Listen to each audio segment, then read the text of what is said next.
Le gouvernement de Bachar al-Assad vient d'être renversé par une coalition de groupes rebelles dirigés par des islamistes. Mais qui sont ces insurgés? La formation est dominée par Hayat Tahrir al-Sham, ou HTS. C'est l'ancienne branche syrienne d'Al-Qaïda, qui se nomme alors Front al-Nosra. Né après le début de la guerre civile en Syrie en 2011, il rompt officiellement ses liens avec le réseau djihadiste en 2016, puis change de nom pour former HTS avec d'autres groupes rebelles. HTS tente depuis de lisser son image. Mais l'ONU, les États-Unis et certains pays européens continuent de le classer comme un groupe terroriste. Depuis 2019, il contrôlait la majorité de la province d'Idleb, au nord-ouest de la Syrie, avant de lancer avec d'autres groupes l'offensive Éclair, qui a renversé Bachar al-Assad en 2 semaines. Que sait-on sur son chef? Abu Mohammad al-Jolani, 42 ans, est né dans un quartier aisé de Damas. Il rejoint Al-Qaïda en Irak en 2003, au moment de l'invasion américaine, avant d'être emprisonné plusieurs années.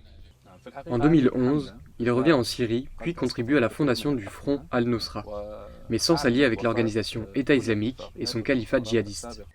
Depuis la rupture avec Al-Qaïda en 2016, il tente de présenter un visage plus modéré, notamment vis-à-vis des chrétiens de Syrie et surtout de l'Occident, qu'il assure ne pas vouloir viser.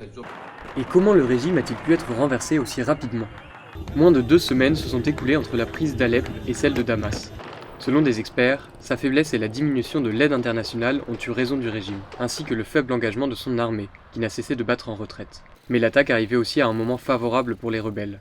Le Hezbollah et l'Iran, 2 grands appuis de Bachar al-Assad, sont ressortis affaiblis de plus d'1 an de conflit avec Israël. Quant à la Russie, qui avait déjà sauvé le président syrien en 2015, elle est également embourbée dans la guerre en Ukraine.